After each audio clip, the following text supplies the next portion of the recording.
It's the People Station V103, 724, 24 minutes after 7 o'clock. Frank and Wanda in the morning on the People Station as we present our conversation this morning live from Justin's Restaurant in Midtown on Peachtree Street, right on the border of Midtown and Buckhead. We still got some room if you want to come down, you want to get involved in the conversation.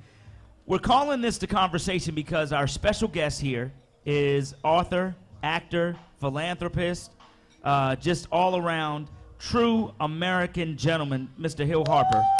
He is with us today.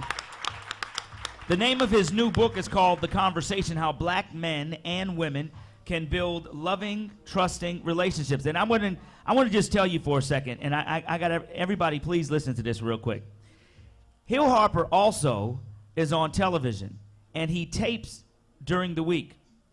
Last night, he was on the set until 9 o'clock last night in California.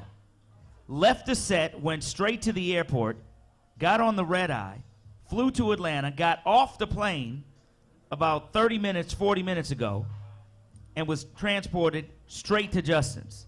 So just understand the schedule that he kept, but he wanted really to come and do this for us today. So please give him another round of applause for his dedication. Yes. Oh, nice. So that means that I haven't had a shower, so, you know, give a brother a break. Give him a break. It's good, it's good. You know what I want to start off by saying is I want to ask the question of Wanda real quick. And Wanda, I got to ask you this. What do you think, and we're going to talk really, you know, this is a nationwide and a worldwide thing that is going on within our community. But what do you think is the #1 problem or killer of relationships in the black community? And let's start there. Okay. I would say communication and the lack of trust and respect. But that would be, and that's good. And that would be something that we would talk about in all relationships, right? Mm-hmm. Mm-hmm. And what, in your research, how does that really translate, Hill? Because I agree with Wanda 1,000%. It's a lack of trust. Our communication is bad. All of that. What leads to that being such a dramatic thing when it comes to our community? What's interesting about this book, I didn't even know the book was going to be called The Conversation until I started doing the research and interviewing, 300 different people, couples, folks who've been together for 75 years, folks who are devoutly single, folks who have been serial monogamous, et cetera, et cetera, et cetera. So I think Juan is absolutely right when we talk about communication is critical, and that's why the book is called The Conversation. But what we have to add on to that is that many of us believe that we know, what's the best way to put it? Many of us believe, and this is what I found doing the research, that we have a monopoly on what makes a relationship work. That we believe that we know, and I'll first talk about women first.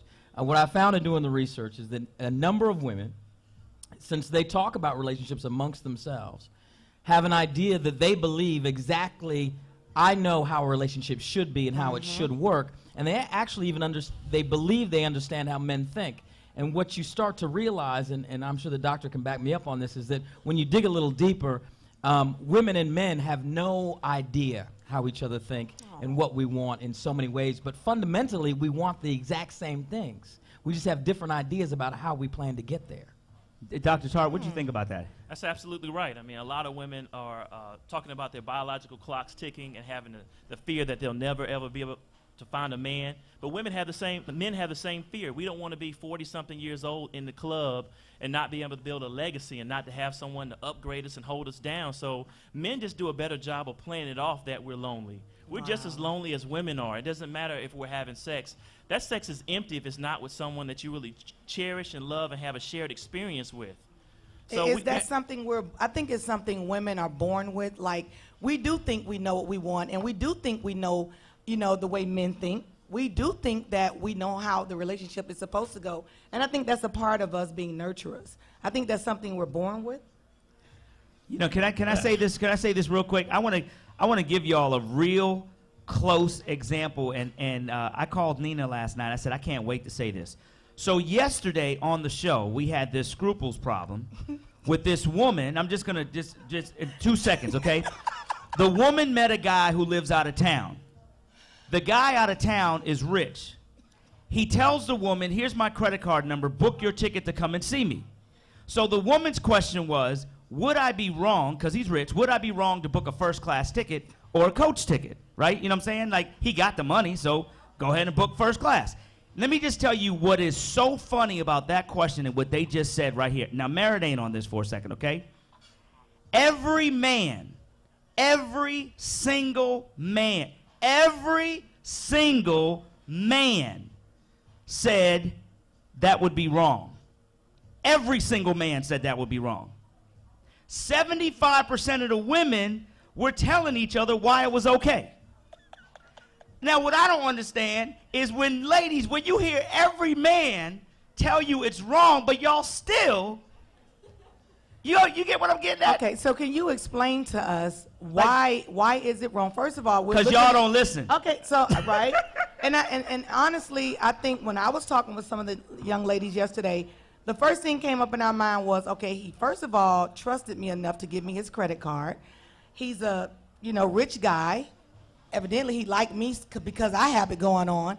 And as he can see, I am well off myself. So therefore, I don't think him being rich that he would sit and coach. So I just assumed that because he gave me the card, that it was okay for me to sit in first class because I'm a first class person. And when we're together, I am always doing things first class. So why would I? But fundamentally, you all are missing the entire point because you're way up here. It goes back to the conversation. Why can't the two people have an honest conversation about what tickets should be purchased? And say, it doesn't have to be a decision made without actually communicating. So therefore, if you're able to stop. We have a problem when we send our representatives so much in relationships. In fact, say that again. we send our representatives, both of us, both sides, men and women. And I even met a guy in doing research for the book who had been married for 3 years, and he said, and he had been with his wife that he eventually married for 6 years before that. He said it took 3 years into the marriage, so 9 years into the relationship, that they both got tired of sending the representative. He realized he didn't even know who his wife was, and she didn't know him. And so they had to start going to a counselor and to their pastor to start rebuilding this relationship and this marriage to actually get to know each other. It's so sad that we don't run first to, how about we just honestly communicate about it? And that's a great point. I mean, Frank, Wanda, and Hill are all right, is that we don't establish friendships when it comes to relationships. We think that we just go towards an intimate relationship. A real marriage is based on friendship. The marriages that make it together, they're not the ones that are the most romantic or the couple that's most in love. It's the one with the strongest sense of friendship. And if you can argue with your man or your wife all day long. If you have that solid friendship, you can make it through conflict. If you don't have an ability to make it through conflict, you're not going to have a good relationship. So when we start talking about, the point is, when we start talking about relationships, you don't look for a list. You don't look for this list that men have. She has to look this way and look that way, and women can't have this list. He has a 401k, 6'2", 225, all these superficial things. We have to look at where the connection is and how we can upgrade another person with who we are, and that starts with friendship. Doctor's absolutely right. Let me say this real quick. In the book, we talk about something. I talk about AFI, attraction, friendship, intimacy, in that order. And if you approach it that way, you can actually build a foundation that works, and then you can actually build a relationship. If the foundation is so thin, it can't support something so great as a big relationship. We're going to take a quick break, and here's what we're going to do. We're going to go to the audience coming back, okay? Because I know y'all here for something, all right? And so Frank, everybody finish eating? Okay, good. And Frank, when we come back, yeah, I think I want to ask Hill, Harper, and Dr. Tartt. Dr. Tartt, women want to build a relationship. Why do y'all put pressure on women when you don't have sex in the beginning? Okay, good question. Okay. All right, here we go. Marinate on that for 1 second. Okay, ladies and gentlemen, we're going to go straight to, for everybody listening on the radio, we're going to go straight to traffic and news because we have a major issue going on in Midtown on Peachtree. It's the Frank and Wanda Morning Show live from Justin's. You're invited to come down. Let's go to the V103 News and Traffic Center.